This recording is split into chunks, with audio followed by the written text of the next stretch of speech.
Hello दोस्तों, नमस्कार। Santoshi IAS में आप सभी का एक बार फिर स्वागत है। आज यहाँ पर हम करने वाले हैं 2001 का पेपर का सॉल्यूशन।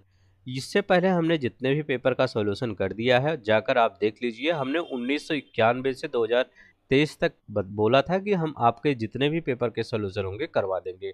अभी हम 2001 से 2010 के बीच जितने भी पेपर हैं उनको डिटेल में हम सॉल्यूशन करवाने वाले हैं, क्योंकि अगर आप प्रीवियस ईयर पेपर करके जा रहे हैं तो काफ़ी क्वेश्चन आपके इसी के आसपास वहाँ पर पेपर में मिल जाते हैं। तो चलते हैं, हम शुरू करते हैं बिना किसी देरी के। अगर अच्छा लगेगा तो लाइक शेयर सब्सक्राइब कर देंगे।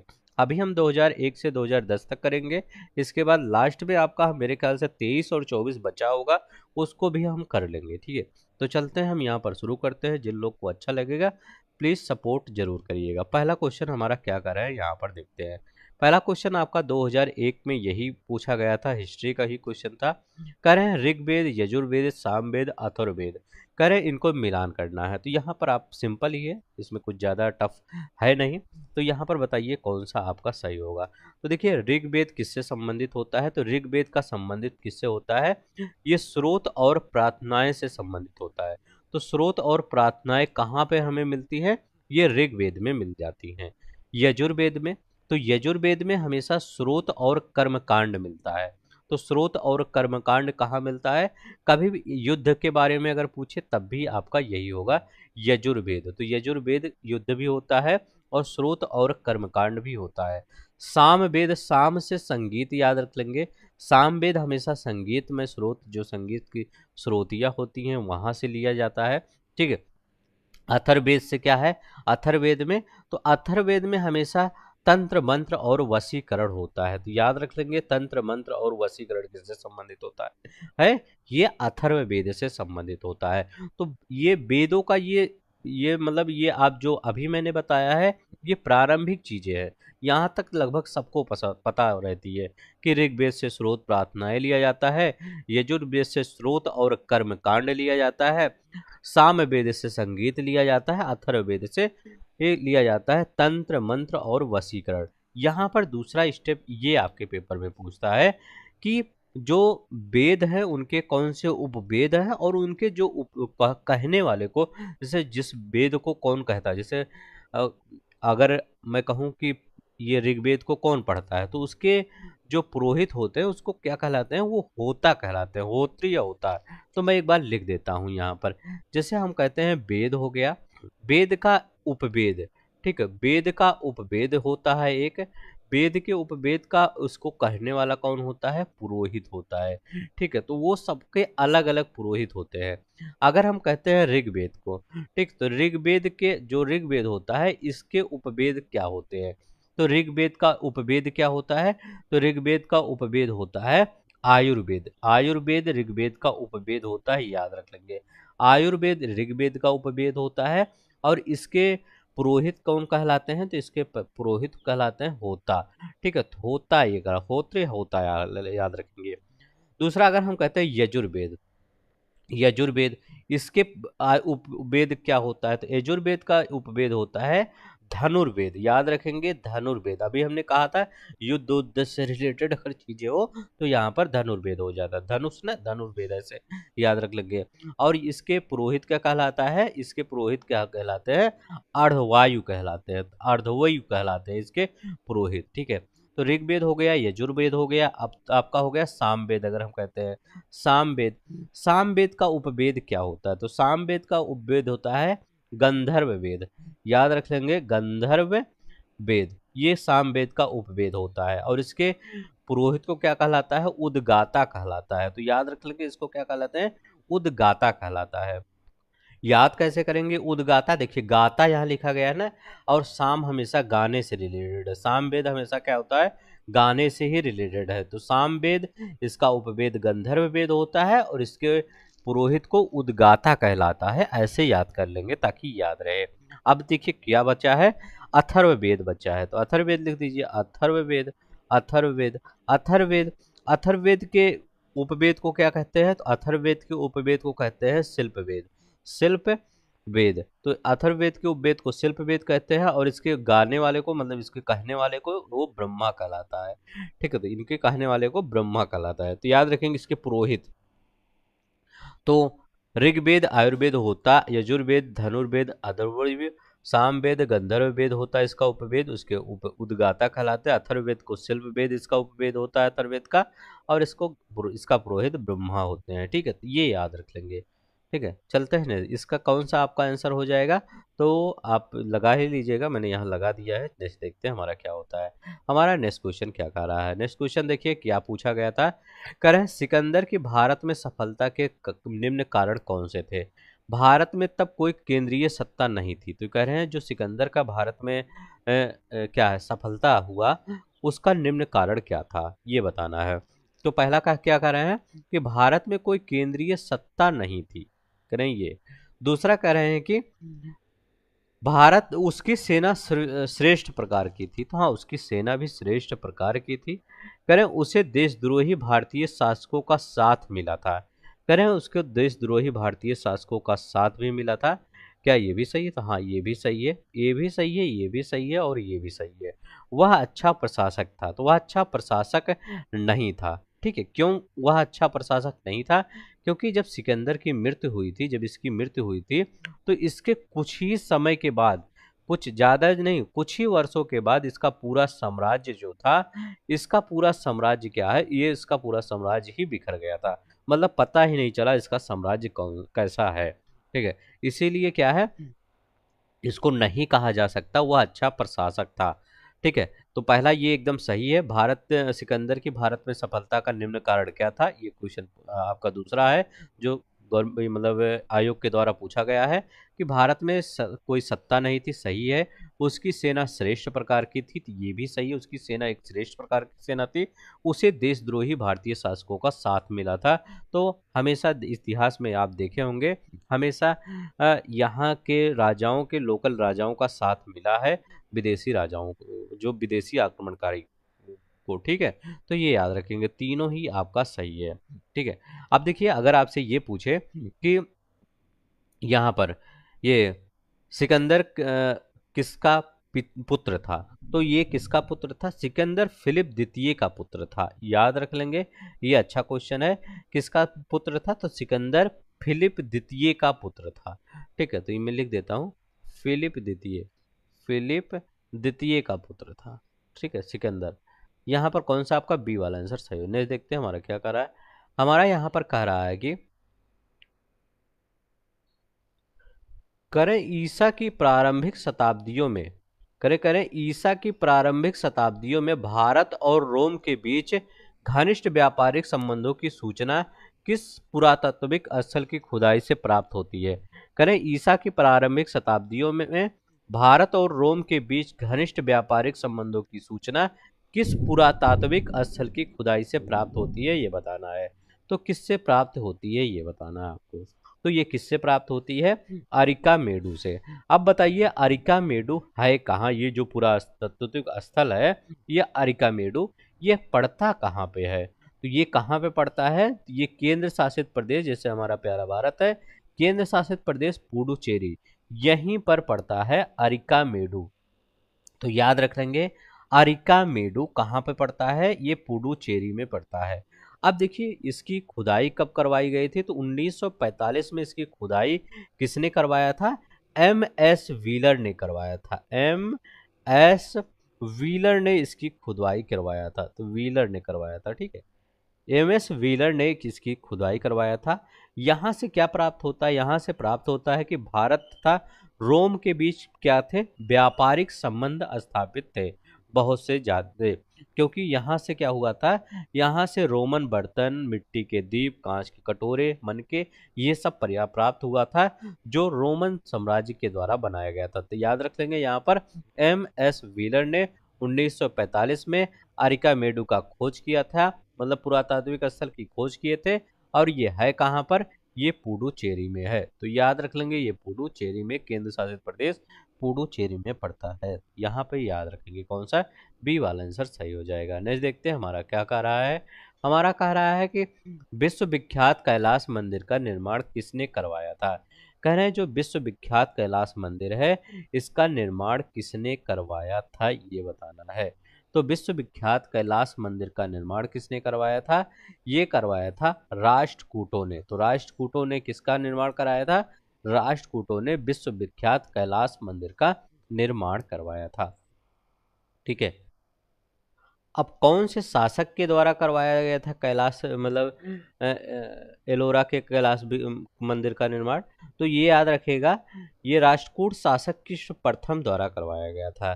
तो किसके द्वारा? राष्ट्रकूट शासक कृष्ण प्रथम के द्वारा करवाया गया था। ठीक है, ये याद रख लेंगे। थोड़ा सा तबीयत खराब है, थोड़ा सा मैनेज कर लीजिएगा, इसलिए वीडियो आपका नहीं आ पाया था। ठीक है, चलते हैं यहाँ पे। देखिए, कह रहे सल्तनत काल की दो प्रमुख मुद्राओं का पता निम्न में किस कूटनीति से चलता है? अब देखिए, जो सल्तनत काल की दो प्रसिद्ध मुद्राएं हैं उनका जो पता है किससे चलता है?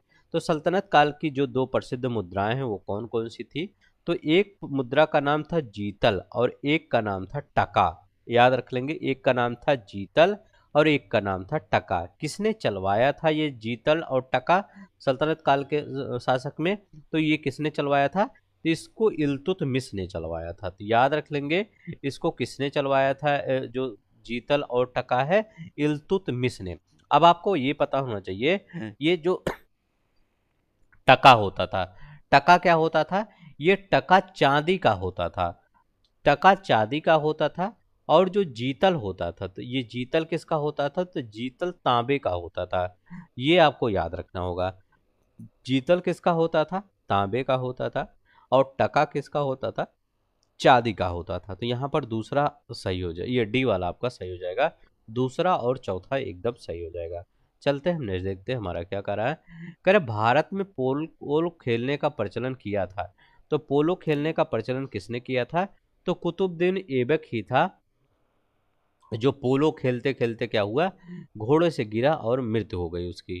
ठीक है, तो ये क्या है? कुतुबुद्दीन ऐबक मतलब तुर्कों ने किया था इसका। ठीक है, तो याद रख लेंगे किसने किया था? तुर्कों ने ही घोड़ों का मतलब ये खेलों का प्रचलन किया था।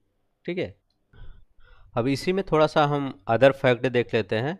अगर हम कहते हैं कि सल्तनत कालीन के प्रमुख कर कौन कौन से होते थे, तो यहाँ पर अगर हम लिखते हैं कर, और ये कर के प्रकार यहाँ लिख देते हैं, कर के प्रकार मतलब किस प्रकार का ये कर था। अगर मैं कहूँ जजिया किस प्रकार के कर था, जजिया, तो जजिया किस प्रकार का कर था? ये गैर मुसलमानों से लिया जाने वाला कर था।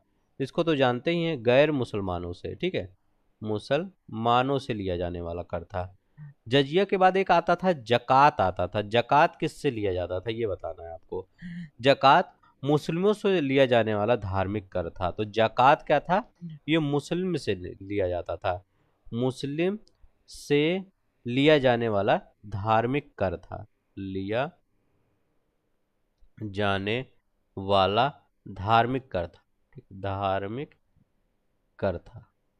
एक जकात हो गया, एक खुम्स हो गया। खुम्स क्या होता है? खुम्स बताइए, खुम्स। खुम्स भी अच्छा क्वेश्चन है। तो खुम्स क्या होता था? खुम्स था युद्ध में लूट से जो धर्म प्राप्त होता था। क्या होता था?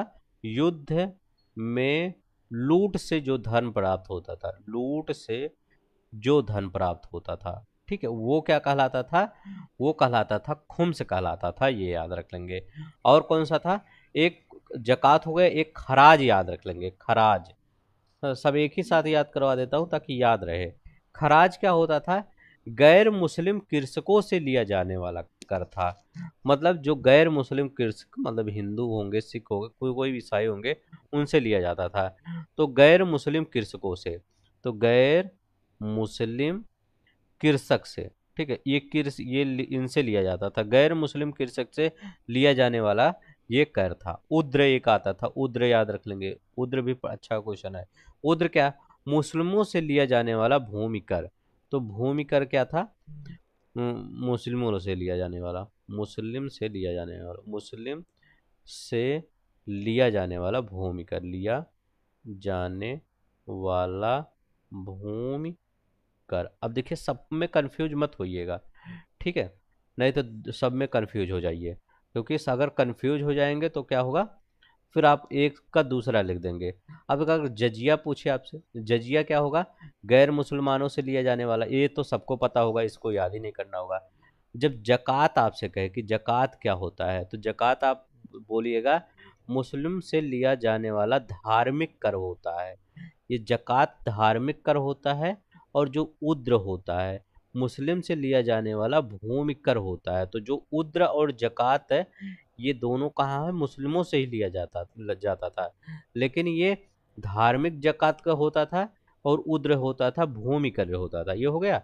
अब अगर आपसे खुम्स पूछे, युद्ध में लूटे जाने वाला जो धन होता है उसे खुस वो होता था, वो खुम्स होता था। खराज गैर मुस्लिम कृषक से लिया जाने वाला, तो खराज क्या होता है? गैर मुस्लिम कृषक से। तो इतना आपको याद करना पड़ेगा, ठीक है। चलते हैं नेक्स्ट देखते हैं। कह रहे हैं कि निम्न सूफियों में कृष्ण को कौन औलिया के रूप में मानता था? कह रहे हैं कौन ऐसा था जो कृष्ण को औलिया के रूप में मानता था, ये आपको बताना है। तो ये कौन कृष्ण को औलिया को के नाम से मानता था? तो शाह मोहम्मद गौस। यहाँ पर क्या आंसर हो जाएगा आपका? शाह मोहम्मद गौस। ये कृष्ण को क्या है? ये सूफियों में कृष्ण को औलिया के रूप में मानते थे कौन? शाह मोहम्मद गौस। अब यहाँ पर हम कुछ एक्स्ट्रा फैक्ट देख लेते हैं, क्योंकि जहाँ से आपके क्वेश्चन बार बार पूछे जाते हैं। हम पहले संप्रदाय यहाँ लिखेंगे, ठीक है। संप्रदाय, संप्रदाय के इधर हम क्या लिखेंगे? संस्थापक। वो कौन से संस्थापक थे? ठीक है, संप्रदाय और संस्थापक, ठीक है। तो यहाँ पर अगर हम कहते हैं चिश्ती संप्रदाय के कौन थे, याद रख लीजिए चिश्ती। अगर मैं कहूँ चिश्ती जो संप्रदाय था, इसके संस्थापक कौन थे? तो चिश्ती संप्रदाय के संस्थापक कौन थे? अबू इसहाक समी। यहाँ नाम लिख दीजिएगा, अबू इसहाक, ठीक है। तो ये इसहाक समी, ठीक है। जो मोहम्मद शमी वाला है यही वाला है, ठीक है। तो चिश्ती संप्रदाय के संस्थापक कौन थे? तो अबू इसहाक शमी चिश्ती संप्रदाय के संस्थापक थे। एक तो आपको ये याद रखना होगा। दूसरा कौन है? अगर हम कहें सुहरावर्दी जो संप्रदाय है, इसके संस्थापक कौन है? तो ये सुहरावर्दी, मैं लिख देता हूँ सुहरावर्दी। सुहरावर्दी, सुहरावर्दी के संस्थापक कौन है? तो सुहरावर्दी के संस्थापक कौन है? शेख शहाबुद्दीन सुहरावर्दी। तो शेख शहाबुद्दीन सुहरावर्दी, शेख शहाबुद्दीन शहाबुद्दीन सुहरावर्दी।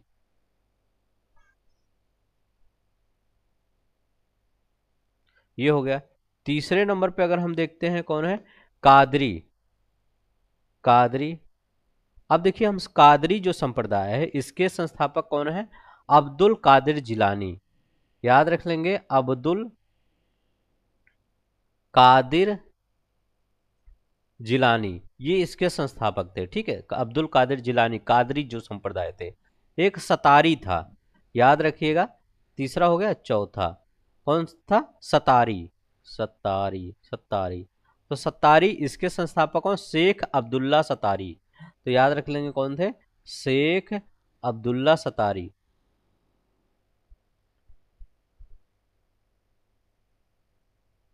शेख अब्दुल्ला। एक पांचवें और याद रखिए, नक्शबंदी। ये पूछा गया है कई बार, नक्शबंदी। कर नक्शबंदी के, तो बहाउद्दीन नक्शबंद, याद रखेंगे। बहाउद्दीन, बहाउद्दीन नक्शबंद, नक्शबंद इसके संस्थापक थे। तो अगर संप्रदाय पूछा, चिश्तिया जो सूफी सिलसिला है और उनके संस्थापक, तो यही है। अगर चिश्ती संप्रदाय पूछे तो अबू इसहाक समी बताएंगे। क्या बताएंगे? अबू इसहाक समी बताएंगे। यहाँ पर सुहरावर्दी बताएंगे। शेख शिहाबुद्दीन सुहरावर्दी इसके संस्थापक थे, शेख सुहाबुद्दीन सुहरावर्दी। तो यहाँ सुहरावर्दी नहीं दिया रहेगा आपके पेपर में, शेख शहाबुद्दीन इतना ही दे देगा, नहीं तो इतना पकड़ लेंगे आप। कादरी अब्दुल कादिर जलानी, यहाँ पर कादिर तो मतलब वर्ड ही आ रहा है कादरी की। सत्तारी, शेख अब्दुल्ला सत्तारी, ये इसके संस्थापक थे। नक्शबंदी बहाउद्दीन नक्शबंदी, ठीक है। तो इसके संस्थापक ये थे, कौन थे? बहाउद्दीन नक्शबंदी, ये इसके संस्थापक थे। तो इतना आपको याद रखना होगा, क्योंकि यहाँ से आपके क्वेश्चन कई बार आपके पूछ लिया गया है। ठीक है।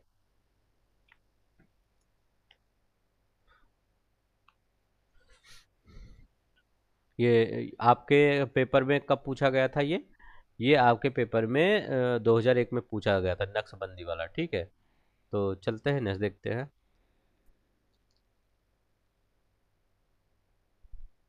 कह रहे हैं निम्नलिखित सूफी वाद के सिलसिलों में कौन संगीत के विरुद्ध था।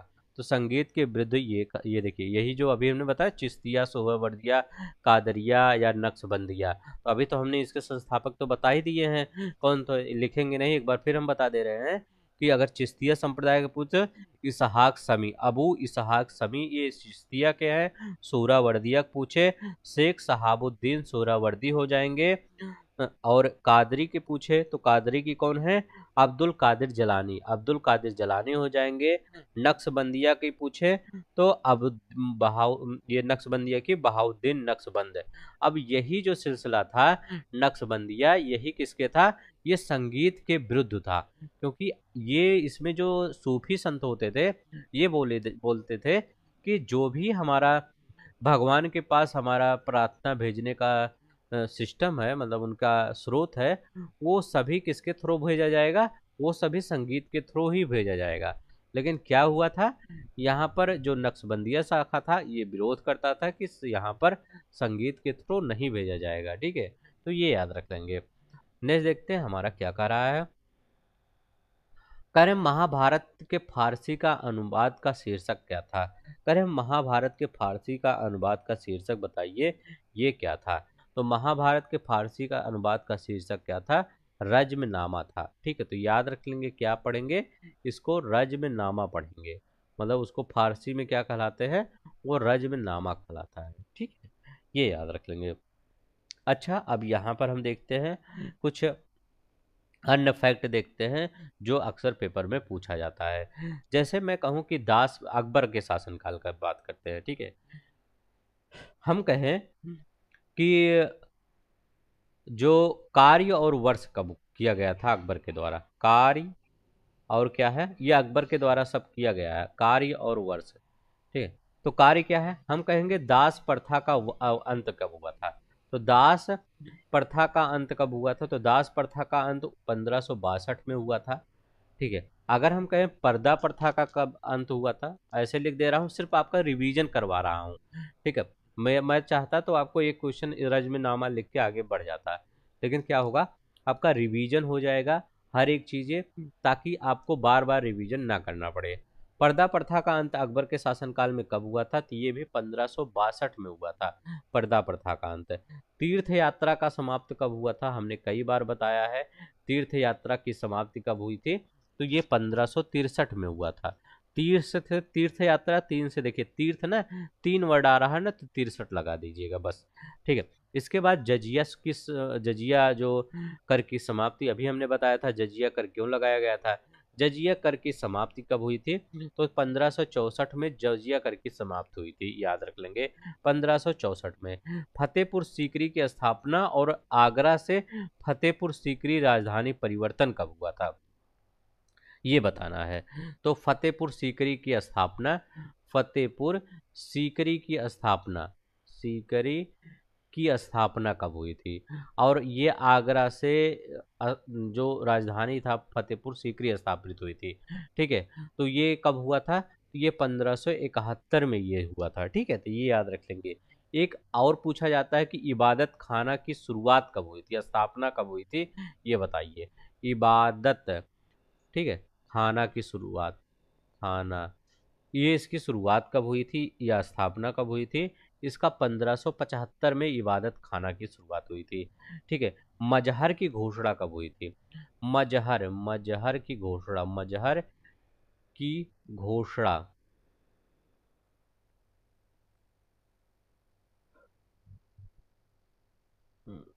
एक मिनट,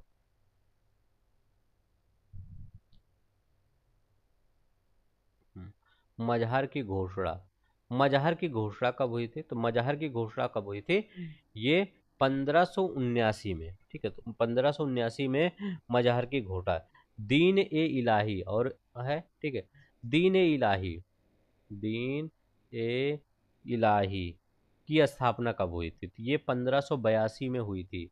तो याद रखेंगे 1582 में दीन ए इलाही की स्थापना हुई थी। इलाही दीन ए इलाही की स्थापना अब एक होता था इलाही सम्मत की शुरुआत। इलाही संवत की शुरुआत ये कब हुआ था? तो ये इसकी हुआ था 1583 ईस्वी में। ठीक है, तो इलाही संवत की शुरुआत 1583 में, दीन ए इलाही 1582 में। मजहर की घोषणा पूछे तो 79 बताएंगे आप, मजहर की घोषणा 79 बताएंगे। इबादत खाना याद रखेंगे 1575 बताएंगे। इबादत खाना बहुत बार पूछा जाता है कि इबादत खाना की स्थापना कब हुई थी। ये पूजा गृह होता था। तो इसकी स्थापना कब हुई थी? तो इसकी स्थापना हुई थी 1575 में। फतेहपुर सीकरी की स्थापना कब हुई थी? और तभी फतेहपुर से मतलब आगरा से फतेहपुर को राजधानी बनाया गया 1571 ईस्वी में। जजिया कर 1564 ईस्वी में, याद रख लेंगे। जजिया कर 1564 ईस्वी में जजिया कर की ये शुरुआत मतलब जजिया कर को हटा दिया गया था। 1564 ईस्वी में जजिया कर को हटा दिया गया था। तीर्थ यात्रा कर कब समाप्त कर दिया गया था? 63 में, याद रखेंगे। तीर्थ यात्रा का जो पर्दा प्रथा है इसको कब समाप्त किया गया था? 1562 में पर्दा प्रथा का अंत कर दिया गया था।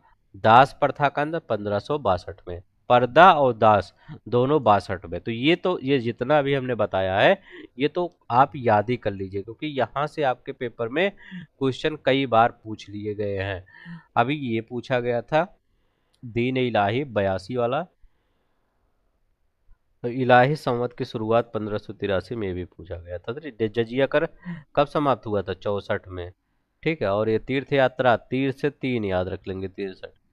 ऐसे कुछ याद करके चलिएंगे। ठीक है, चलिए हमने देखते, अगर अच्छा लगेगा प्लीज लाइक शेयर सब्सक्राइब कर देंगे, क्योंकि क्वेश्चन यहाँ पर कम हो पाएंगे, लेकिन हर चीज को आपको डिटेल में बता दिया जाएगा। दिल्ली के लाल किले में मोती मस्जिद का निर्माण किया किसने था? बताइए, दिल्ली के लाल किले में मोती मस्जिद का जो निर्माण था वो किसने करवाया था? ठीक है, ये बताने हैं।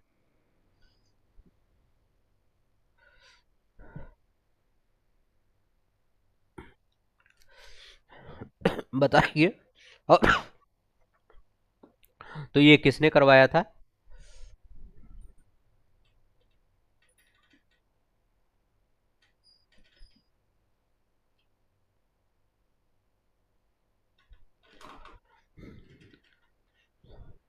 तो ये औरंगजेब ने करवाया था। दिल्ली के लाल किले में मोती मस्जिद का निर्माण औरंगजेब ने करवाया था। अब हम आपको आगे बताएंगे कि कौन कौन सी चीजें हैं जो और चीजें आपसे पूछ सकता है। जैसे अगर मैं कहता हूं कि आगरा फोर्ट का निर्माण किसने करवाया था? ठीक है, किसने? आगरा फोर्ट का निर्माण किसने करवाया था? तो मैं लिख देता हूं आगरा फोर्ट। आगरा फोर्ट का निर्माण किसने करवाया था? तो इसको अकबर ने करवाया था। अकबर ने निर्माण करवाया था इसका।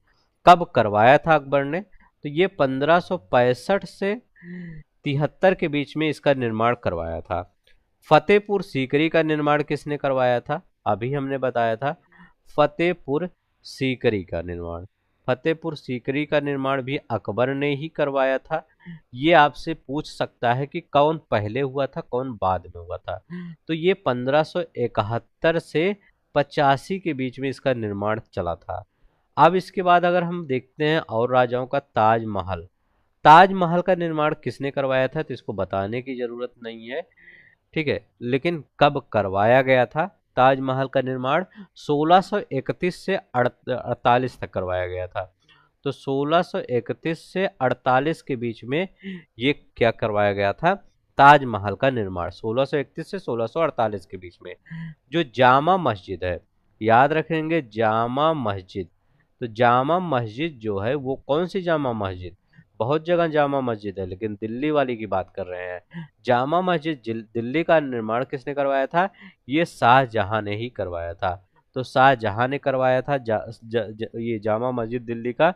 कब करवाया था?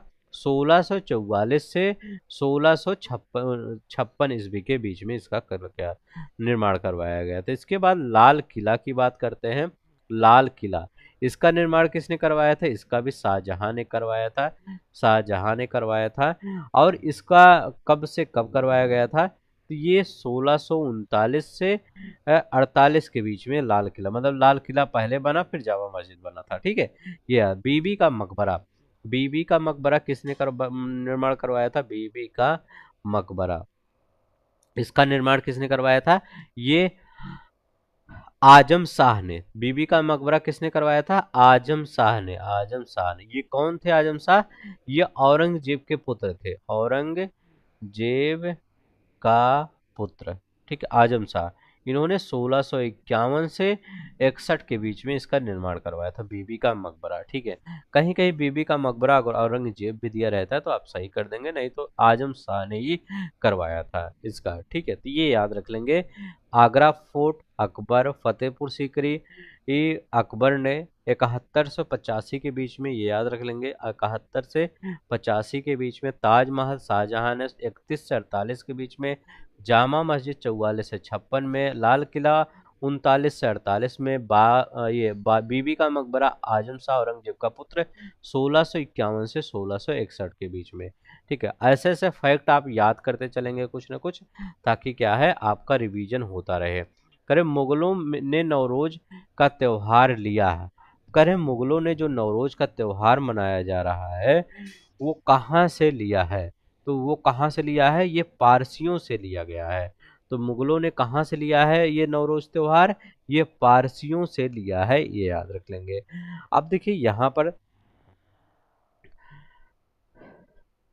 अगर हम दिल्ली सल्तनत में देखते हैं तो दिल्ली सल्तनत में इस त्योहार को किसने मनाना शुरू किया था? दिल्ली सल्तनत में इस त्योहार को मनाने का श्रेय जाता है बलबन को, नवरोज त्योहार को। तो याद रख लेंगे किसको? बलबन को जाता है इस त्योहार को। ठीक है, तो ये याद रख लेंगे। अब मुगल से रिलेटेड कुछ और फैक्ट देख लेते हैं। जैसे मैं कहूँ औरंगजेब को क्या कहा जाता था? औरंगजेब को क्या कहा जाता था? तो औरंगजेब को क्या कहा जाता था? जिंदा पीर बोला जाता था, जिंदा पीर औरंगजेब को बोला जाता था। मैं कहूँ जहांदार शाह को क्या बोला जाता था? या मैं कहूँ लंपट मूर्ख किसको बोला जाता था? तो लंपट मूर्ख। ठीक है, लंपट मूर्ख। तो लंपट मूर्ख किसको बोला जाता था? तो ये जहांदार शाह, जहांदार शाह को लंपट मूर्ख बोला जाता था, याद रख लेंगे। क्या है ये लंपट मूर्ख किसको बोला जाता था? जहांदार शाह को, जिंदा पीर औरंगजेब को। ठीक है, ये याद रखेंगे। फर्रुख सियर को क्या बोला जाता था? फर्रुख सियर को।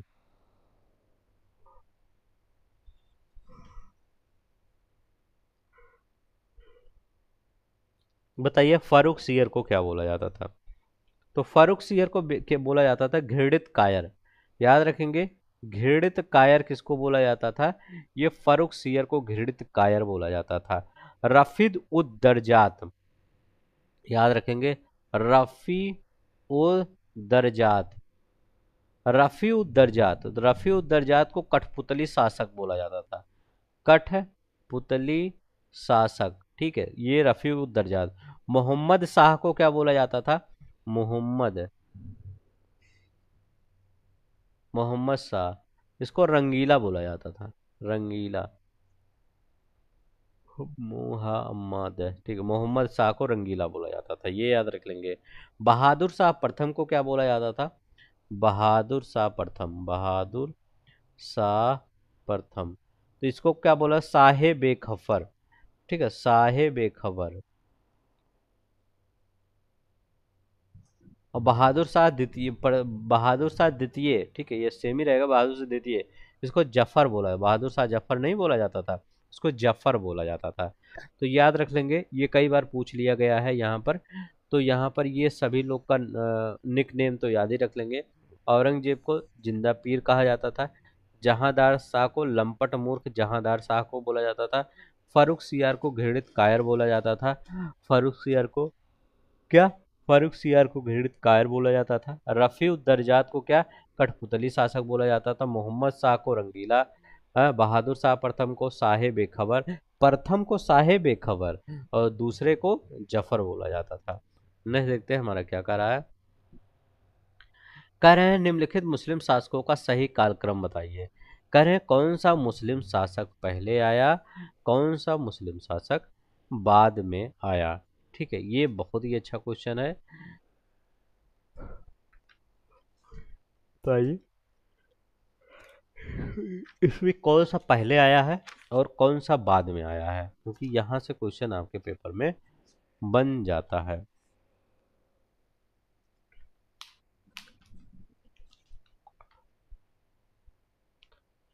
करें अहमद शाह अब्दाली। ठीक, अहमद शाह अब्दाली की बात कर रहे हैं। तो अहमद शाह अब्दाली कब आया। अब देखिए अहमद शाह अब्दाली की जब मृत्यु हुई थी तो उसके बाद आलमगीर द्वितीय कब से कब ये गद्दी पर था। तो ये 1754 से, याद रख लेंगे, 1754 से 58, बहुत ज़्यादा समय तक नहीं था, यही गद्दी पर बैठा था। ठीक है, इसके बाद मोहम्मद शाह, जिसको अभी हमने क्या नाम दिया था, अभी हमने रंगीला नाम दिया था। किसका नाम दिया था, मोहम्मद शाह का अभी हमने क्या नाम दिया था, रंगीला दिया था। कह रहे हैं मोहम्मद शाह जो है ये कब से कब, ये बहुत समय तक बैठा था गद्दी पर। कब, 1719 से लेकर 1748 तक। ठीक है, तो 1719 से 1748 तक रंगीला यही गद्दी पर बैठा था। जहांगीर ये कब से कब थे, तो 1605 से 1627 तक। ठीक है, तो जहांगीर कब से कब थे, 1605 से 1627 तक जहांगीर। अब देखिए यहाँ पर बहादुर शाह प्रथम लिख सकते हैं या बहादुर शाह द्वितीय लिख सकते हैं। तो हम किस अकॉर्डिंग चलेंगे, बहादुर शाह द्वितीय के अकॉर्डिंग चलेंगे। तो बहादुर शाह द्वितीय कब से कब था, तो बहादुर शाह द्वितीय 1838 से लेकर 1858, इसके बाद रंगून भेज दिए गए, तो 1838 से 1858 तक के कौन थे, तो 1838 से 1858 तक ये बहादुर शाह द्वितीय। ठीक है, यहाँ पर द्वितीय नहीं लिखा गया है, लेकिन हम द्वितीय लिख दिए हैं। अब यहाँ पर आपको कह रहा है पहले कौन आए, तो पहले आप देखते हैं जहांगीर पहले आए तो 3 पहले हो जाएगा। देखिए 3 पहले हो गया, तो 3 के बाद कौन सा, 1625, इसके बाद आपका 2 आ जाएगा, 3 के बाद 2 आ जाएगा क्योंकि मोहम्मद रंगीला है। फिर आपका ये आ जाएंगे 1754 एक आ जाएंगे, फिर 4 लास्ट में आ जाएंगे। ठीक है, बहादुर शाह दिए, तो ये आपका सी वाला आंसर सही हो जाएगा। ठीक है, देख लीजिए सबका सीक्वेंस यही है। नहीं, देखते हैं हमारा क्या क्वेश्चन कह रहा है सबसे अधिक निर्णायक युद्ध जिसने अंग्रेजों के बारे में प्रभुत्व को असंस्थापित कर दिया। तो सबसे अधिक निर्णायक युद्ध वो कौन सा था जिसने अंग्रेजों पर विजय प्राप्त कर ली। ठीक है, तो वो कौन सा था, वो बक्सर का युद्ध कहा जाता है। ठीक है, तो याद रख लेंगे बक्सर का युद्ध। इसमें कौन कौन से लोग शामिल थे, तो इसमें अवध के नवाब सुजाउद्दौला थे, बंगाल के जो नवाब मतलब बंगाल के अपदस्थ नवाब मीर कासिम थे, और मुगल सम्राट शाह आलम द्वितीय थे। यही तीनों थे, किससे लड़ रहे थे, कैप्टन मुनरो से लड़ रहे थे। याद रखेंगे किससे लड़ रहे थे, कैप्टन मुनरो से लड़ रहे थे। तो एक बार मैं लिख देता हूँ कौन कौन से थे। तो ये कौन से, नवाब सुजाउद्दौला पहले कौन थे, नवाब सुजाउद्दौला, सुजाउद्दौला ये थे। दूसरे कौन थे, ये बंगाल के अपदस्थ मीर कासिम थे, मीर कासिम मतलब बंगाल से हटा दिया गया था, मीर कासिम। तीसरे कौन थे, तो तीसरे आपको यहाँ पर याद रखेगा शाह आलम द्वितीय, शाह आलम द्वितीय। फिर बक्सर के युद्ध में ये तीनों लोग एक साथ थे, वर्सेस कौन था, कैप्टन मुनरो थे। ठीक है, कैप्टन मुनरो। और ये क्या हुए, ये जीत गए, ये तीनों लोग हार गए। ठीक है, तो ये याद रखिएगा, ये हार गए और ये तीनों लोग, ये मतलब ये हार गए, ये जीत गए। तो बक्सर का युद्ध, ठीक है, कब हुआ था, 1764 ईस्वी में हुआ था, ये अभी याद रखेंगे। नहीं, देखते हैं। कह रहे हैं 1 नवंबर 1858 को महारानी विक्टोरिया का घोषणा पत्र इलाहाबाद में पढ़कर सुनाया था। तो कह रहे हैं इलाहाबाद में महारानी विक्टोरिया का घोषणा पत्र किसने पढ़कर सुनाया था, तो ये पढ़कर सुनाया था लॉर्ड कैनिंग ने। ठीक है, तो याद रखें किसने, लॉर्ड कैनिंग ने। नेक्स्ट क्वेश्चन देखते हैं हमारा क्या कह रहा है। कह रहा है अखिल भारतीय ट्रेड यूनियन कांग्रेस के प्रथम अध्यक्ष कौन थे। कह रहे हैं जो अखिल भारतीय ट्रेड यूनियन कांग्रेस है उसके प्रथम अध्यक्ष कौन थे, ये बताना है। ठीक है, तो इसके प्रथम अध्यक्ष कौन थे? इसके प्रथम अध्यक्ष थे लाला लाजपत राय। ठीक है, तो याद रखेंगे लाला लाजपत राय। अच्छा ये बताइए, जो ये अखिल भारतीय ट्रेड यूनियन है, इसकी स्थापना कब की गई थी? तो इसकी स्थापना कब की गई थी? 1920 में इसकी स्थापना की गई थी। तो याद रख लेंगे कब की गई थी इसकी स्थापना? 1920 में।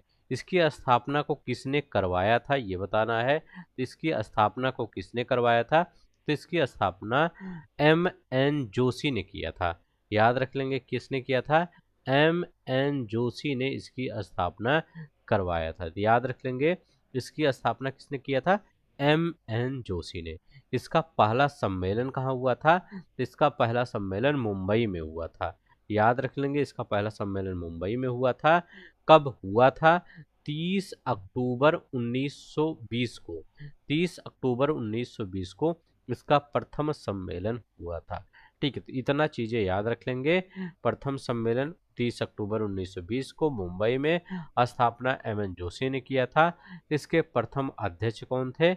लाला लाजपत राय इसके प्रथम अध्यक्ष थे। नेक्स्ट देखते हैं हमारा क्या कर रहा है। किसने सर्वप्रथम सेंसरशिप लागू की थी? करें कौन थे जिन्होंने सर्वप्रथम सेंसरशिप लागू किया था?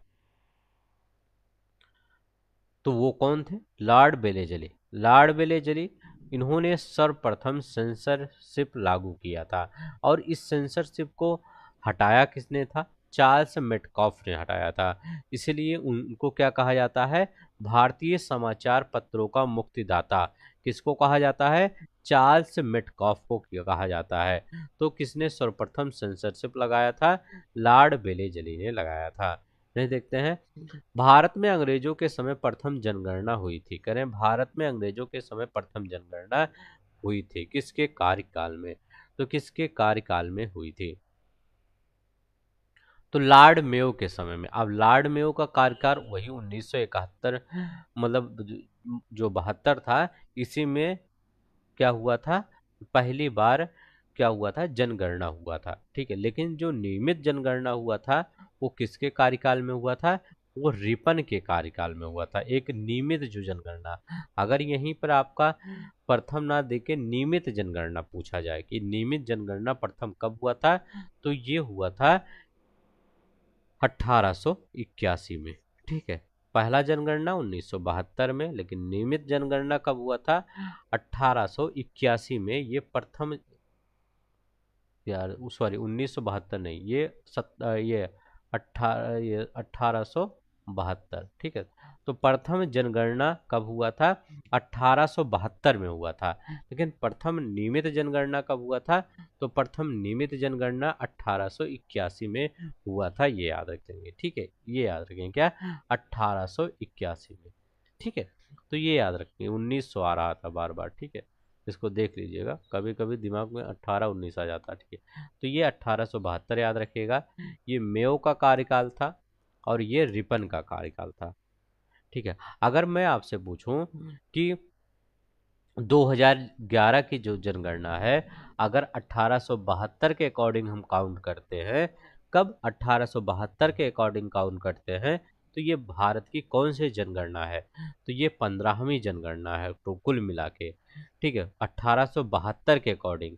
अगर हम पूछते हैं स्वतंत्रता भारत की कौन सी जनगणना है, तो स्वतंत्र भारत की 7वीं जनगणना है। तो स्वतंत्र भारत की कौन सी जनगणना है? तो स्वतंत्र भारत की 7वीं जनगणना है। 7 जनगणना, ये सेंसस है ये। ठीक है, और 21वीं शताब्दी की दूसरी जनगणना है। तो याद रख लेंगे ये 21वीं शताब्दी की दूसरी जनगणना। देखिए कितना क्वेश्चन आपका सॉरी सॉरी देखिए, 1872 कब वर्ड आएगा? जब पहली जनगणना पूछेगा। 1881 कब वर्ड आएगा? जब पूछेगा नियमित जनगणना कब हुई थी। तो ये 81 रिपन याद रखिएगा, यहाँ 72 में वो याद रखिएगा। 15वीं कब याद रखेंगे? जब कहेगा कि अभी तक कितनी बार जनगणना हो चुकी, तो 15वीं जनगणना थी। ठीक है, अभी तक पूरा 72 से जोड़ेंगे तो 15वीं आएगी। अगर हम कहेंगे ये स्वतंत्र भारत की कौन सी जनगणना होगी, तो स्वतंत्र भारत की कौन सी जनगणना होगी? तो ये 7वीं जनगणना होगी। 21वीं शताब्दी की दूसरी जनगणना, क्योंकि 2001 में और 2019 ये 2011 में ये जनगणना हुई थी। बस इतना याद रख लेंगे। नेक्स्ट देखते हैं हमारा क्या कह रहा है कि अंग्रेजों ने भारत को सन 1947 में स्वतंत्रता प्रदान किया और अंग्रेज द्वितीय विश्व युद्ध में निर्बल हो चुके थे। कह रहे हैं कौन सा यहाँ पर सही है, ये आपको बताना है। ठीक है, अच्छा क्वेश्चन है। अब देखिए पहला क्वेश्चन क्या कर रहा है, अंग्रेजों ने भारत को 1947 में स्वतंत्रता प्रदान की, एकदम आपका सही क्वेश्चन कर रहा है। खैर अंग्रेज द्वितीय विश्व युद्ध में निर्बल हो चुके थे, तो हाँ सही है, अंग्रेज द्वितीय विश्व युद्ध में निर्बल हो चुके थे। लेकिन निर्मल ये अंग्रेज द्वितीय विश्व में निर्बल हो चुके थे इसलिए ये नहीं स्वतंत्र किए भारत को, ऐसा नहीं माना जाएगा। ठीक है, क्योंकि ऐसा कहना गलत होगा, तो इसलिए आपका बी वाला आंसर सही हो जाएगा, पहला वाला आपका गलत हो जाएगा। एक्सप्लेनेशन नहीं सही है, ना ये सही है ना ये। क्यों? क्योंकि अगर हम कहेंगे कि ये निर्बल हो चुके थे इसलिए हमको स्वतंत्रता प्रदान कर दिए, तो क्या होगा, इसका मतलब ये होगा कि हमारे जो स्वतंत्रता सेनानी थे, वीर सपूत थे, वो उन्होंने कुछ किया ही नहीं।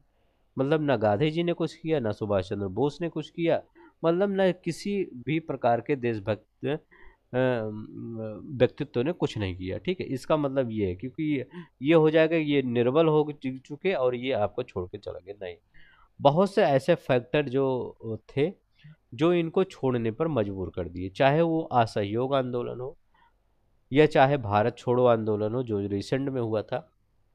ठीक है, या कुछ और आंदोलन हो, स्वदेशी आंदोलन हो, या आपका सविनय अवज्ञा आंदोलन, ये सबका पूरा एक कॉम्बिनेशन कह सकते हैं, जिसके कारण क्या हुआ, अंग्रेज एक दिन छोड़ने पर मजबूर। और क्या हुआ, जो संयुक्त राष्ट्र संघ की स्थापना भी हुई इसके लिए, और सभी देश क्या हुआ, दबाव भी डालने लगे अंग्रेजों पर, क्योंकि आप सब स्वतंत्र करिए सबको। ठीक है, तो बस यही सब था, तो दोनों ही सही है। अंग्रेज द्वितीय विश्व युद्ध में दुर्बल तो हो चुके थे, ये सही है, लेकिन ये नहीं कि इसी की वजह से हमको स्वतंत्रता मिल गई, नहीं, इसकी वजह से नहीं, यहाँ पर बहुत ज़्यादा प्रेशर आया था यहाँ पर। ठीक है, और हमारे देश के लोगों ने बढ़ चढ़ कर हिस्सा लिया था।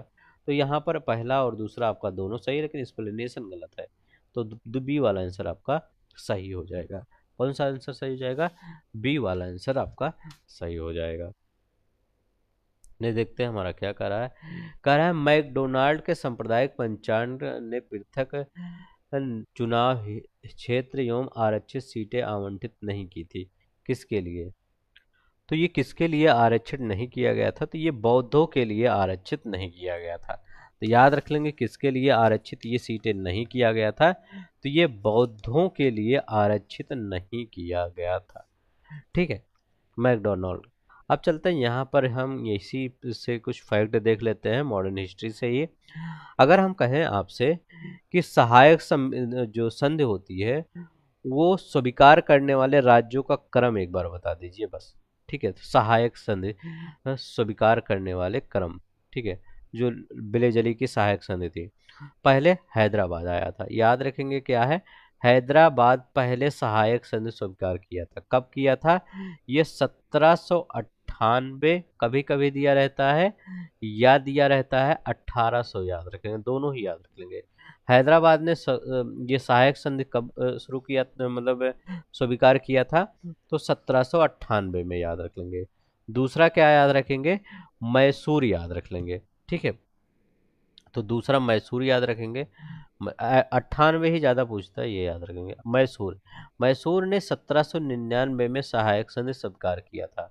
मैसूर के बाद कौन सा आ जाता है, तो मैसूर के बाद तंजौर आ जाता है, याद रख लेंगे तंजौर।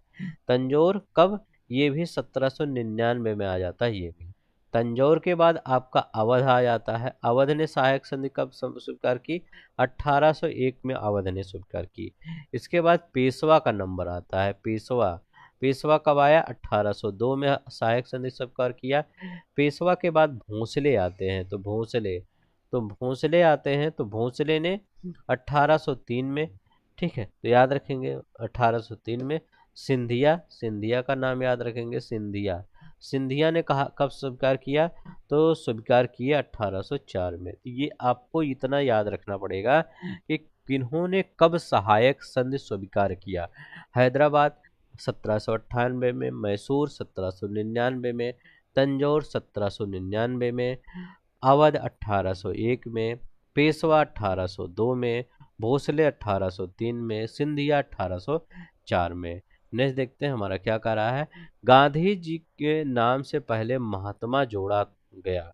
गांधी जी के नाम से पहले जो है वो महात्मा जोड़ा गया किस मतलब आंदोलन के दौरान? बताइए, किस आंदोलन के दौरान गांधी जी के नाम से पहले महात्मा शब्द को जोड़ दिया गया?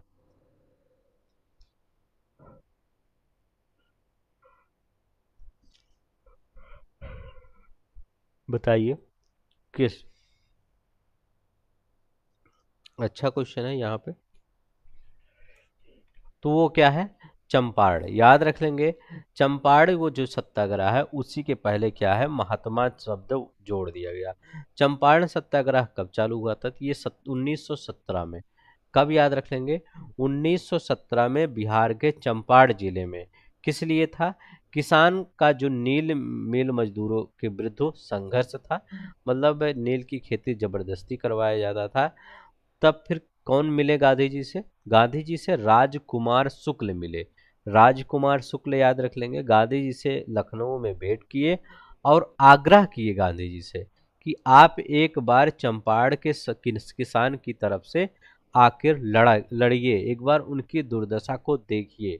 ठीक है, इसीलिए जब उनका गए और उनकी दुर्दशा को देखे चंपारण में, फिर वहां पर उन्होंने क्या किया, मोर्चा खुद संभाला। और क्या हुआ, अंग्रेजों जो तिनकठिया प्रथा थी उसको मतलब डिजॉल्व करने में गांधी जी ने बहुत ज़्यादा हेल्प किया। इसीलिए ये उनका पहला सफल आंदोलन कहा जाता है। ठीक है, पहला सफल सत्याग्रह कहा जाता था। इसमें क्या हुआ, इसी में महात्मा गांधी जी को रविंद्रनाथ टैगोर ने क्या किया, महात्मा की उपाधि दिया। तो रविंद्रनाथ टैगोर जी ने ही महात्मा कहा था इसी सत्याग्रह के कारण। ठीक है, तो याद रख लेंगे, इसके कारण, इसी के कारण।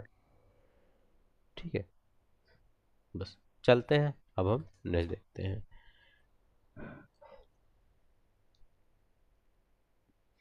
कह रहे हैं कि कौन सा सुमेलित सही सुमेलित है? कह रहे हैं महात्मा गांधी, बाल गंगाधर तिलक, एनी बेसेंट और बी आर अम्बेडकर। बताइए यहाँ पर कह रहे हैं कौन सा आपका सही सुमेलित है। हाँ, तो यहाँ पर जो एनी बेसेंट का है ये एकदम आपका सही सुमेलित है। एनी बेसेंट कॉमनवेल्थ इनकी पुस्तक है। ठीक है, बाल गंगाधर तिलक की पुस्तक यंग इंडिया नहीं है, ये यंग इंडिया महात्मा गांधी की पुस्तक है। ये बाल गंगाधर तिलक की पुस्तक कौन सी है? केसरी है। एक केसरी मराठी भाषा में एक पुस्तक है, याद रखें, केसरी मराठी भाषा की पुस्तक है। और ये इनकी पुस्तक नहीं है बाल गंगा। महात्मा गांधी की पुस्तक यंग इंडिया है, याद रख लेंगे, महात्मा गांधी की पुस्तक यंग इंडिया है। बाल गंगाधर तिलक की केसरी है जो मराठी भाषा में है। एनी बेसेंट की कॉमन बिल है। और बी आर अम्बेडकर की पुस्तक, तो मूक नायक यहाँ है बी आर अम्बेडकर। इसी में सब दिया था, मिलाना तो एक ही था लेकिन इसी में सही सब दिया था। तो बी आर अम्बेडकर की पुस्तक कौन सी है? मूक नायक। ठीक है, अगर मैं पूछूं कि कामरेड किसकी पुस्तक है? कामरेड बताइए, कामरेड, कामरेड बताइए, हमदर्द बताइए, ये सब पूछा गया है क्वेश्चन। कामरेड हुआ, हमदर्द हुआ, आपका गीता रहस्य हुआ, गीता रहस्य, गीता रहस्य पुस्तक किसकी है? गीता रहस्य आपका हो गया। और ये सोम प्रकाश पूछा जाता है कि सोम प्रकाश किसकी पुस्तक है? सोम प्रकाश। ठीक है, फ्री हिंदुस्तान किसकी पुस्तक है? फ्री हिंदुस्तान, फ्री हिंदुस्तान पुस्तक है। इंडिया डिवाइडेड, इंडिया डिवाइडेड पुस्तक किसकी है? India divide. ये इतना बता दीजिए, शायद आपको याद है कि नहीं। ठीक है, इतना बताइए, देखिए इतना जितना मैंने लिख दिया इतना आपको याद है? जितनी पुस्तकें हैं, देखिए पहला है कामरेड किसकी पुस्तक है? तो कामरेड किसकी है? मोहम्मद अली की, और ये हमदर्द दोनों की। ठीक है, तो मोहम्मद अली, मोहम्मद अली, मोहम्मद अली की पुस्तक है ये दोनों। ठीक है, गीता रहस्य किसका है? बाल गंगाधर तिलक। तो बाल गंगाधर तिलक की पुस्तक। सोम प्रकाश किसकी पुस्तक है? तो ईश्वर चंद्र विद्यासागर की पुस्तक है। तो किसकी है? ईश्वर चंद्र विद्यासागर, ठीक है, इनकी पुस्तक है। फ्री हिंदुस्तान तारकनाथ मेहता, ठीक है, तो किसकी पुस्तक है? फ्री हिंदुस्तान तारकनाथ दास, तारक नाथ दास, इनकी पुस्तक है। इंडिया डिवाइडेड, इंडिया डिवाइडेड किसकी पुस्तक है ये बताना है। डॉक्टर राजेंद्र प्रसाद, तो याद रखेंगे डॉक्टर राजेंद्र प्रसाद की पुस्तक है, प्रसाद की पुस्तक है। तो इंडिया डिवाइडेड किसकी है?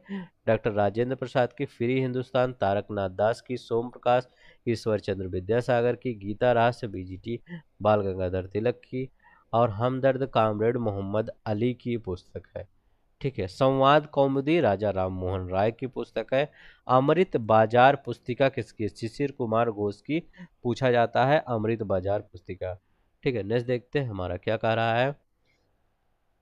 करें कैबिनेट मिशन योजना के अंतर्गत संविधान निर्मात्री परिषद में प्रत्येक प्रांत के आवंटन सदस्य संख्या निर्धारित करने के लिए ये एक प्रतिनिधि में कितनी जनसंख्या के अनुपात थी?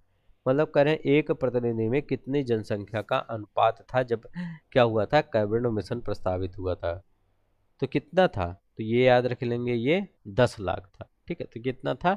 ये 10 लाख था, ठीक है। कैबिनेट मिशन कब पहुंचा था दिल्ली? तो ये 24 मार्च 1946 को दिल्ली पहुंचा था, ठीक है। याद रखेंगे 24 मार्च 1946 को। नेक्स्ट करें 30 मई 1919 को, करें 30 मई 1919 को अपना अलंकरण भारत सरकार को लौटाने वाले व्यक्ति कौन थे? कह रहे हैं 30 मई 1919 को अलंकरण भारत सरकार को लौटाने वाले कौन थे? अब किस लिए लौटाए थे? रविन्द्रनाथ टैगोर ही थे। वो जलियांवाला बाग हत्याकांड हुआ था, कब हुआ था? 13 अप्रैल 1919 को हुआ था, ठीक है। 13 अप्रैल 1919 को जलियांवाला बाग हत्याकांड हुआ था, जिसमें लगभग 1200 लोग क्या हुए थे, मतलब वो ये 400 लोग वहां बताया गया था कि 400 लोग घायल हुए हैं, 1200 लोग मतलब ये 1200 घायल हुए हैं, लगभग 400 लोग मारे गए हैं, ठीक है। मतलब बहुत कम बताया गया था, तो लेकिन मारे थे बहुत लोग, ठीक है। तो रविन्द्रनाथ टैगोर ने अपना अलंकरण वापस कर दिया था, ठीक है। तो ये याद रखेंगे, किसने? रविन्द्रनाथ टैगोर ने। कर किसने भारतीय राष्ट्रीय कांग्रेस द्वारा कांग्रेस पर प्रार्थना याचना और विरोध की राजनीति करने का आरोप लगाया? किसने लगाया था? तो ये बाल गंगाधर तिलक ने कहा था कि कांग्रेस क्या है, ये सिर्फ याचना करती है, कुछ और नहीं करती। आप देखिए ये सब गर्म दल के नेता थे जिसमें लाल बाल पालते थे, ये सब हमेशा कहते थे कि क्या है ये हमेशा कांग्रेस क्या करती है? याचना ही करती है। नेक्स्ट देखते हैं हमारा क्या है। करे बाल गंगाधर तिलक सांप्रदायिकतावादी थे, उन्होंने धर्म को राजनीतिक अस्त्र के रूप में प्रयोग किया था। करे इसमें कौन सा आपका सही है? तो पहला एकदम गलत है, बाल गंगाधर तिलक सांप्रदायिकतावादी नहीं थे, ये गलत है। क्योंकि उन्होंने कई लोग मानते हैं कि जो हिंदू त्योहार है, जो गणपति महोत्सव अभी चल रहा है ना, गणपति महोत्सव ये कब शुरू किया गया था? किसके द्वारा? महोत्सव ये शुरू किया गया था किसके द्वारा? तो ये शुरू किया गया था बाल गंगाधर तिलक के द्वारा। 1893 में शुरू किया गया था गणपति महोत्सव। इसके 2 साल बाद 1895 में शिवाजी महोत्सव शुरू किया गया था। क्यों? कौन सा महोत्सव? शिवाजी महोत्सव शुरू किया गया था। जिनको अच्छा लगेगा प्लीज लाइक कर दीजिए, ठीक है। नहीं देखते हैं, हाँ यहाँ पे क्या था आपका, उन्होंने धर्म को राजनीतिक अस्त्र के रूप में प्रयोग, एकदम सही है, डी वाला आंसर आपका सही हो जाएगा, ठीक है। पहला वाला एकदम गलत है। इनका मतलब ये नहीं करते कि सांप्रदायिकता फैलाना इन दोनों को, उनका ये मतलब था कि लोग एकजुट हों। जैसे कोई भी, अगर चाहे हिंदू का त्यौहार हो चाहे मुस्लिम का त्यौहार हो, कोई भी त्यौहार होता है तो वहाँ लोग एक जगह जाकर इकट्ठा होते हैं, ठीक है। जैसे आप दशहरा देखते हैं, जहाँ पर रावण जलता है, वहाँ पर लोग जाके इकट्ठा होते हैं, तो लोगों को एक भाईचारा बनता है। जैसे ईद होता है, तो ईद के समय में भी जहाँ पर वो होता है, धार्मिक चीजें, वहां पर क्या होता है, लोग जाकर इकट्ठा होते हैं तो भाईचारा बढ़ता है लोगों के बीच में। ठीक है, ऐसे ही उनका एक मकसद ही था कि जब लोग इस सब के थ्रू एक दूसरे के पास आएंगे। ठीक है, वो जैसे क्या हुआ आज गणपति महोत्सव या शिवाजी महोत्सव हर स्टेट में मनाया जा रहा है। पहले वहीं मनाया जाता था महाराष्ट्र में, लेकिन अब देखते होंगे हर स्टेट में मनाया जाता है। क्यों? इससे क्या होता है, ये एक दूसरे के बंधन को एक दूसरे के करीब लेकर आते हैं, एक राष्ट्रीय भावना का विकास होता है। बस इसका उनका ये मतलब था, ये नहीं कि सांप्रदायिकता फैलाना था। कह रहे हैं निम्नलिखित सही घटनाओं का कालक्रम बताइए। कह रहे हैं पहले कौन सा घटना हुआ था ये बताइए। तो ये चौरा चौरी कांड कब हुआ था? तो ये 5 फरवरी 1922 में ये चौरा चौरी घटना हुई थी। कहाँ पर हुई थी? गोरखपुर के मतलब गोरखपुर जिले में हुई थी। 22 पुलिसकर्मी घायल हुए थे। अब देखिए असहयोग आंदोलन का स्थगन हुआ था, पहले देखिए यही हुआ था। इसी के बाद तो असहयोग आंदोलन का स्थगन होगा। तो हाँ, तो असहयोग जो आंदोलन था उसका कह रहे हैं इसका स्थगन कब हुआ था, और कह रहे हैं बारदौली प्रस्ताव, इसकी बात कर रहे हैं। ठीक है,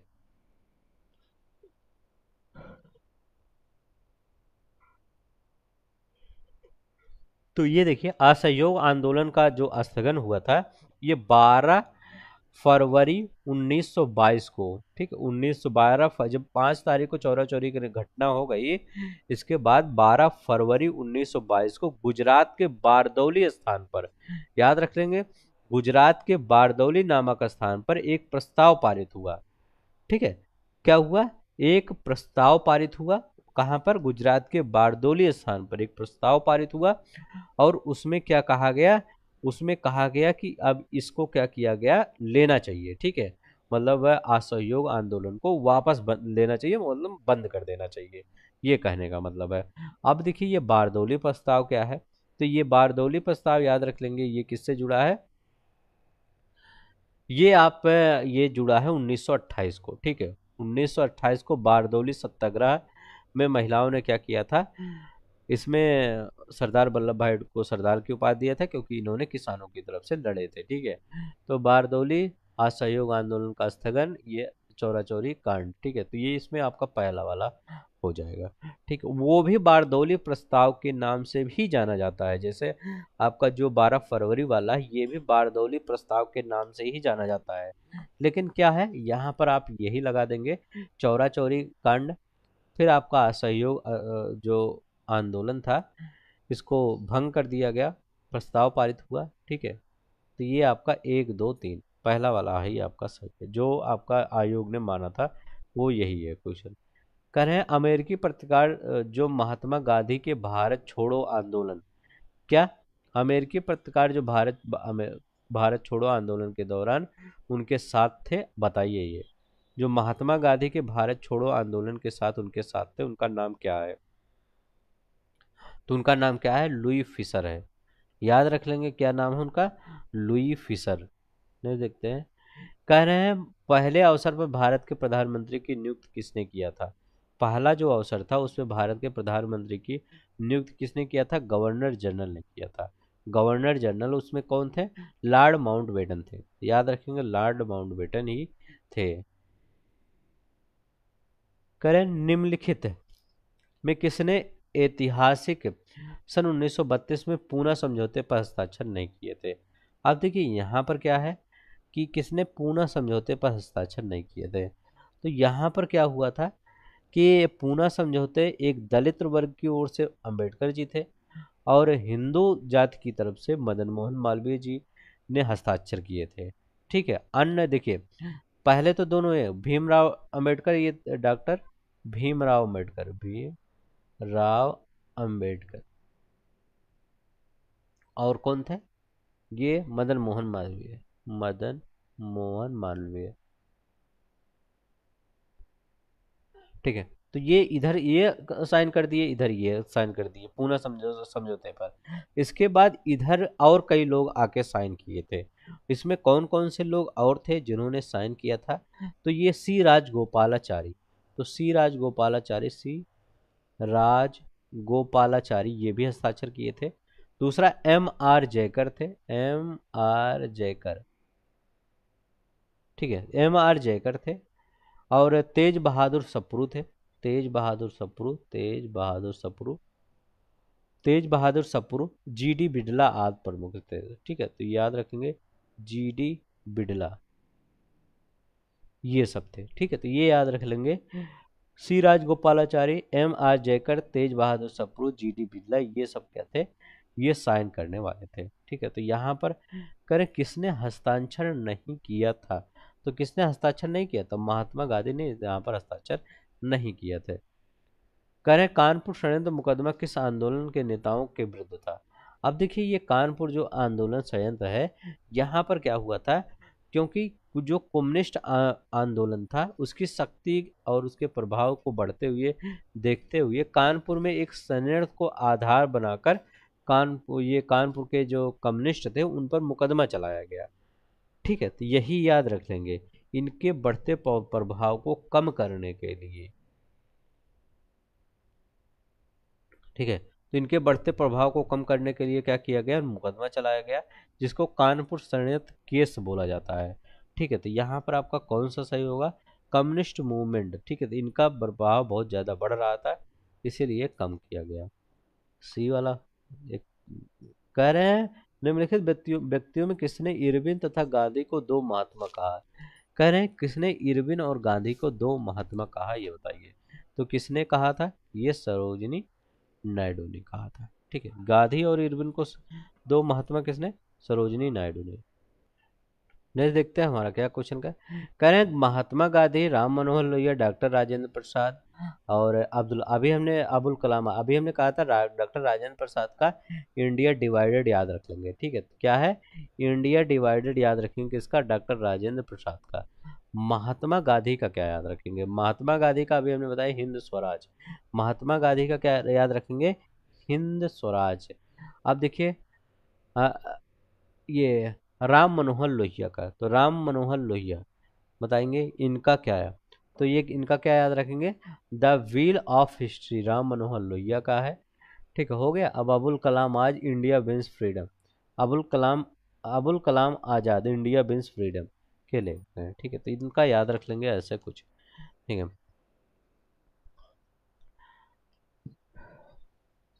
अच्छा ये बताइए, अभ्युदय किसका पत्रिका है, अभ्युदय। अब मैं तीन चार लिख देता हूँ, आप बता रहिएगा। ठीक है, लीडर हो गया, लीडर हो गया, अभ्युदय हो गया, लीडर हो गया, और आपका हिंदुस्तान। ठीक है, हिंदुस्तान, ये तीनों पत्रिका जो है ये बताइए किसका है, तो ये तीनों पत्रिका किसका है, आपका अभ्युदय, लीडर और हिंदुस्तान, ये मदन मोहन मालवीय का है। याद रखेंगे, मदन मोहन मालवीय। ठीक है, मालवीय, ये इन तीन मतलब ये अभ्युदय हुआ, लीडर हुआ, हिंदुस्तान, ये याद रख लेंगे। मदन मोहन मालवीय का पूछा जाता है। ठीक है, किसका है, अभ्युदय, लीडर, हिंदुस्तान, मदन मोहन मालवीय का।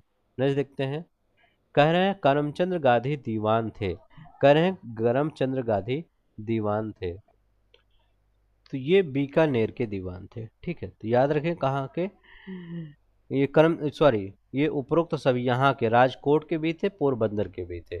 तो ये करमचंद गांधी कहाँ कहाँ के दीवान थे, तो ये आपके पोरबंदर के भी थे, राजकोट के भी थे, तो बीकानेर के भी थे। ठीक है, तो तीनों जगह के दीवान थे। ने देखते हैं हमारा क्या है, इनको काबा गांधी के नाम से जाना जाता था। अब देखते हैं हम हिस्ट्री वाला, अभी तक तो अभी हम हिस्ट्री पढ़े थे, अब हम क्या पढ़ेंगे यहाँ पर। अच्छा, अभी भी हिस्ट्री वही, आईएनए मानसिक पुत्र था, करें जो आईएनए था ये मानसिक पुत्र था, किसका मानसिक पुत्र था ये बताना है, तो किसका था, ज्ञानी प्रीतम सिंह का। ठीक है, किसका, ज्ञानी प्रीतम सिंह का, और मेजर आई वाची फूजीवारा का। ठीक है, ज्ञानी प्रीतम सिंह का और मेजर आईजी फूजीवारा। ठीक है, इन मतलब जो आईएनए था इन्हीं का मानसिक पुत्र था, मतलब इन्हीं के द्वारा ये सब बनाया गया था। ठीक है, तो यहाँ पर डी वाला आंसर आपका सही हो जाएगा। ठीक है, कौन सा, डी वाला। मतलब क्या है, कि जो ज्ञानी प्रीतम सिंह हैं और मेजर आइची वाची फूजीवारा हैं, इन्हीं के समझाने पर जो मोहन सिंह है, ठीक है, मोहन सिंह, ये क्या हुए, अंग्रेजों से लड़ने के लिए तैयार हो गए। ठीक है, इसके बाद क्या हुआ, ये मोहन सिंह के बाद आए ने कौन आया, सुभाष चंद्र बोस आए। ठीक है, तो ये सब यही सब आपका है। ठीक है, तो इन्हीं का मानसिक पुत्र माना जाता है ज्ञानी प्रीतम सिंह का और मेजर आई आई वाची फूजीवारा। नेक्स्ट देखते हैं हमारा क्या करा है नेपा नगर जिस उद्योग के लिए जाना जाता है वह है।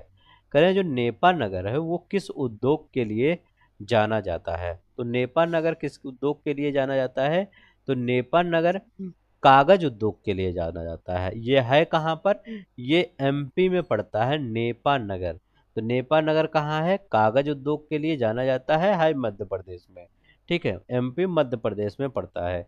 अच्छा, कागज के कौन कौन से और जगह उद्योग हैं जहां पर बहुत बड़े मात्रा में कागज का निर्माण होता है, जैसे आपका कौन सा हो जाएगा, जैसे आपका हो जाता है आपका मैसूर। ठीक है, मैसूर में भी क्या होता है, बड़े पैमाने पर कागज उगाया जाता है, मतलब उत्पादन किया जाता है कर्नाटक मैसूर में। ठीक है, एक आपका होता है बेलपुर। बेलपुर वर्ड याद रखेंगे क्योंकि अभी हमने नेपा नगर पूछा है। ठीक है, हो सकता है यहाँ बेलपुर जिस उद्योग के लिए जाना जाता है वह कहाँ है, वह है, तो आपको बताना होगा कि बेलपुर भी आपका कागज के लिए है। तो बेलपुर ये भी आपका अखबारी कागज के लिए। बेलपुर कहाँ का है, केरल का है, केरल का है बेलपुर। अब इसके बाद देखते हैं कौन सा है, सागली। सागली याद रख लेंगे, सागली। ये सागली कहाँ पड़ता है, तो सागली पड़ता है, ये महाराष्ट्र में पड़ता है सागली। ठीक है, तो सागली कहाँ पर है, महाराष्ट्र में। एक दीमापुर, ये सब जितने बता रहा हूँ ये कागज के लिए हैं। ठीक है, दीमापुर। दीमापुर, दीमापुर कहाँ पे है, तो दीमापुर आपका नागालैंड में पड़ता है, नागालैंड में।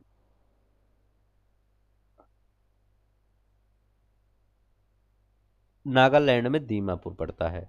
ठीक है, अब इसके बाद कौन सा, ये सब तो आपके क्या है, ये कागज उद्योग के लिए सबसे बड़े स्थानों में से एक माने जाते हैं। ठीक है, और ये देखते हैं जैसे आपका कागज उद्योग के लिए टीटागढ़। टीटागढ़ है, याद रख लेंगे, टीटागढ़। ये कहाँ है टीटागढ़, ये बंगाल में। नौहाटी कहाँ है, बंगाल में। नौहाटी ये भी याद रख लेंगे, कहाँ पर है, बंगाल में है। ठीक है, बांसबेरिया। ठीक है, तो बांसबेरिया ये भी आपका कहाँ पे, वहीं पे पड़ता है, बांसबेरिया। ठीक है, तो ये सब याद रख लेंगे, ये किसी लिए, कागज उद्योग के लिए प्रमुख केंद्र है। जैसे बिहार का डालमिया नगर, ठीक है, हरियाणा में यमुना नगर, ये भी कागज उद्योग के लिए प्रसिद्ध है। बिहार में डालमिया और यमुना, हरियाणा में यमुना नगर। ठीक है, तो टीटागढ़, नौहारी, ठीक है, ये सब किसके लिए, नौहाटी, नौहारी नहीं, नौहाटी। ठीक है, ये याद रख लेंगे। मैसूर, बेलपुर, सागली, दीमापुर। दीमापुर नागालैंड में, सागली महाराष्ट्र में, ये कागज उद्योग के, बेलपुर केरल में कागज उद्योग, मैसूर कर्नाटक में, टीटागढ़ ये वेस्ट बंगाल में है। ठीक है, टीटागढ़ कहाँ पे है, ये आपका वेस्ट बंगाल में है। नौहाटी कहाँ, वेस्ट बंगाल में। बांसबेरिया ये सब बंगाल में पड़ता है। ठीक है, नहीं देखते हैं, कह रहे हैं निम्नलिखित में से कौन सा राज्य भारत में सबसे बड़ा अभ्रक उत्पादक है। देखिए, कच्चे अभ्रक के उत्पादन में भारत एक शीर्ष स्थान रखता है। यहाँ पर भारत का जो आंध्र प्रदेश एरिया है, ये वाला एरिया है आंध्र प्रदेश एरिया, इसी एरिया में सबसे ज्यादा अभ्रक का उत्पादन किया जाता है। आंध्र प्रदेश के बाद दूसरे नंबर पे आपका राजस्थान आता है, तीसरे नंबर पे आपका उड़ीसा आ जाता है। ठीक है, तीसरे नंबर पे, तो पहले स्थान पर आपका आंध्र प्रदेश है, दूसरे स्थान पर आपका राजस्थान है, तीसरे स्थान पर आपका उड़ीसा आपका पड़ जाता है। तो यहाँ पर आंध्र प्रदेश है नहीं, तो राजस्थान ही हम लगा देंगे, यहाँ पर राजस्थान हो जाएगा। नहीं देखते हैं हमारा क्या कह रहा है, हमारे यहाँ कह रहा है कि उष्णकटिबंधीय आर्द्र पर्णपाती, उष्णकटिबंधीय शुष्क पर्णपाती, अल्पाइन, उष्णकटिबंधीय सदाबहार। अब देखिए यहाँ पर ट्रॉपिकल मोस्ट डेसिडुअस जो फॉरेस्ट है इसके बारे में आप बात कर रहे हैं। तो ये कहाँ पे पाया जाता है, वो ट्रॉपिकल मोस्ट डेसिडुअस, ठीक है। ये कहाँ पे पाया जाता है? ये तराई वाले क्षेत्रों में पाया जाता है। ठीक है। ट्रॉपिकल मोस्ट रेसिडुअस उष्णकटिबंधीय आर्द्र पर्णपाती, आर्द्र है ना। उष्णकटिबंधीय शुष्क कहाँ पाया जाता है ये बताना है। शुष्क, तो ये गंगा का मैदान। ठीक है, तो उष्णकटिबंधीय शुष्क पर्णपाती गंगा का मैदान है। अल्पाइन, अल्पाइन कहाँ पाया जाता है? तो ये अल्पाइन आपका पहाड़ों पे ही और अरुणाचल प्रदेश में। उष्णकटिबंधीय सदाबहार वन, तो सदाबहार वन कहाँ पाया जाता है? सह्याद्री में पाया जाएगा। तो ठीक है, तो ये इनको उष्णकटिबंधीय सदाबहार वन को सह्याद्री वन भी कहा जाता है। ठीक है, तो यहाँ पे कौन सा सही हो जाएगा? ए वाला, पहला वाला आपका सही हो जाएगा। नहीं, देखते हैं हमारा क्या करा। करें निम्नलिखित कौन धौलाधार श्रेणी की प्रमुख जनजाति है? कहें धौलाधार जो श्रेणी है उसकी प्रमुख जनजाति कौन सी है? तो उसकी कौन सी है? गद्दी है। धौलाधार की कौन सी प्रमुख जनजाति है? गद्दी है। कहाँ पाया जाता है? तो हिमाचल प्रदेश के क्षेत्र में पाया जाता है गद्दी। गद्दी कहाँ पाई जाती है? हिमाचल प्रदेश के क्षेत्र में। कह रहे हैं निम्न में कौन सुमेलित नहीं है? कह रहे हैं शिव किला। तो शिव किला हिमाचल प्रदेश में एकदम सही है। लीपू लेक, अब देखिए उत्तर प्रदेश में नहीं है, याद रखिएगा। लीपू लेक उत्तराखंड में है। उत्तराखंड में लीपू लेक है। ठीक है। नाथुला कहाँ पे है? सिक्किम में, एकदम सही है। जो जिला कश्मीर में है, एकदम सही है, एकदम सभी कुछ सही ही थे। ठीक है, तो शिव किला हिमाचल प्रदेश में, लीपू लेक उत्तराखंड में, नाथुला सिक्किम में, और जो जिला कहाँ पे है? जो जिला कश्मीर में। ठीक है, नहीं देखते हैं हमारा क्या है। नीचे महिलाओं के परंपरागत परिधानों और उनके राज्यों की सूचियां दी गई हैं। कौन सा सही सुमेलित है ये बताना है। जैसे मैं लिख देता हूँ, अगर हम देखते हैं सिक्किम में, सिक्किम कहाँ पर है? ये सिक्किम में है। यहाँ पर लोग पहनते क्या है? तो यहाँ पर याद रख लेंगे, लोगों का जो पहनावा है, परिधान है, उसको क्या बोला जाता है? तो महिला परिधान की हम बात कर रहे हैं सिर्फ। इसको बाखू बोला जाता है। क्या याद बोला जाता है? इसको बाखू बोला जाता है, जो सिक्किम में है। असम में क्या बोला जाता है? तो याद रखेंगे कहाँ पर है? यहाँ पर असम है। ठीक है, ये है असम में। असम को में क्या बोला जाता है? तो असम में मेखला बोला जाता है, मेखला। ठीक है। और केरल में मुंडन थोरियम बोला जाता है। तो यहाँ केरला में आपको क्या मिल जाएगा?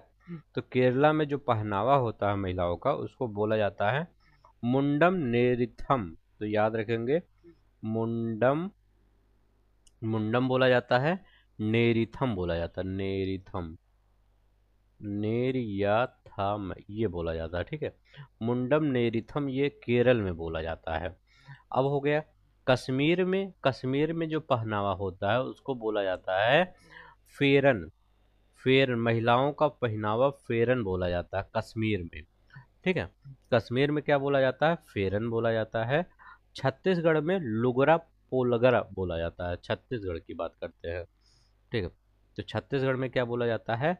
यहाँ पर लुगरा, लुगरा, लुगरा पोलगा, पोलगा, ये छत्तीसगढ़ में जो महिलाएं पहनती हैं वो बोला जाता है। तो ये चारों याद रख लेंगे। कितना है? 5 है ना।